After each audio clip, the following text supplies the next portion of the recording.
এত টাকা মাটির নিচে, হায় আল্লাহ কিভাবে আসলো? বুলবুল বুলবুল দেখে যা কত টাকা। আমার আর কষ্ট করতে হবে না, সব টাকা আমার। কত টাকা আমি মাটির নিচে পাইছি।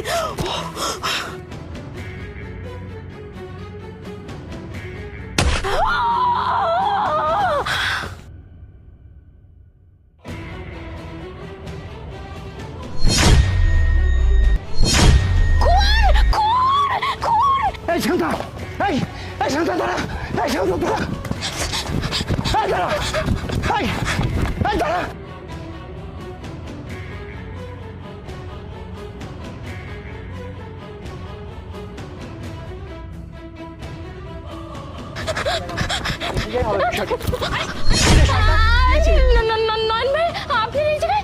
শুনুন, একটা ঘটনা ঘটে গেছে। ওই যে বুলবুলদা আছে না, এর বউরে মাথায় বাড়ি দিয়ে একবারে মাইরে ফেলাইছে। কে মারছে? কে? বুলবুলদা মারছে নিজের বউরে। বলছে আসে ভাই, মেয়েটা কি বলছে, মারার কেস? আমি তাদের কাছে তাতে শুনুন না। আচ্ছা, এদিকে যাবো আগে নাকি মারার কাছে যাবো? আচ্ছা, ওটা তো মার্ডার কেস, ওটা যে আগে মরে গেছে, তাহলে শুনুন।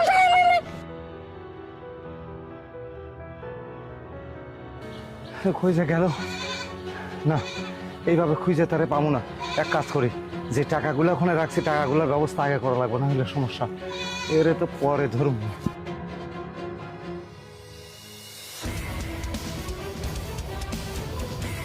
তুই তো মরে গেছস, তোরে আগে মাটি চাপা দিয়ে লই।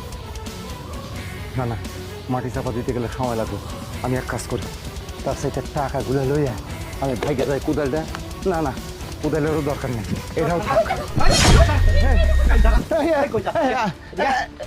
আপনার কাটা। আমি কেন তুই আমার চিনস না? আমি চেয়ারম্যানের বলাস। তো মারা গেছে, চিনতে পারিস নাই? মারা গেছে। নিজের বউরে মাইরে আপনি টাকা পয়সা নিয়ে পালাচ্ছেন। মানে ওনার মাথা তো ফাটা আর ওনার তো জ্ঞান নাই। আমি নিজের চোখে দেখছি। আমি ওই জন্য পাতা ভাঙতেছিলাম, তখন দেখছি এই বুলন্দা কি কথা মারতে পারে, মাইরা লইছে। আরে না, আমি তো কথা। ঠিক আছে, চলো দেন সাক্ষী আর তোর হাতের টাকা। এই নেশাখরের বাচ্চা, নেশাখর। এই টাকাগুলো কই পাইছিস তুই? কই পাইছিস টাকাগুলো তুই? আরে টাকাগুলো আমাগো। টাকাগুলো তোগো, ঠিক আছে মানলাম, সব তোগো। তোর বইরে মারছে কে? ওই মারছে ওই। মিথ্যা কথা, মিথ্যা কথা। এক থাপ্পড় মারবো। বহুত হয়েছে নাটক, নাটক বাস খুব হয়ে গেছে না? নিজের বউকে খুন করে টাকা পয়সা নিয়ে কথা বলছ। তোকে নিয়ে থানাকে উল্টো করে ঝুলি এমন দেওয়া দেবো না, কে মারছে কে না মারছে সব বের হয়ে যাবে। রাস্তা পোস্টমর্টমের ব্যবস্থা করে না। হ্যাঁ হ্যাঁ, সেটা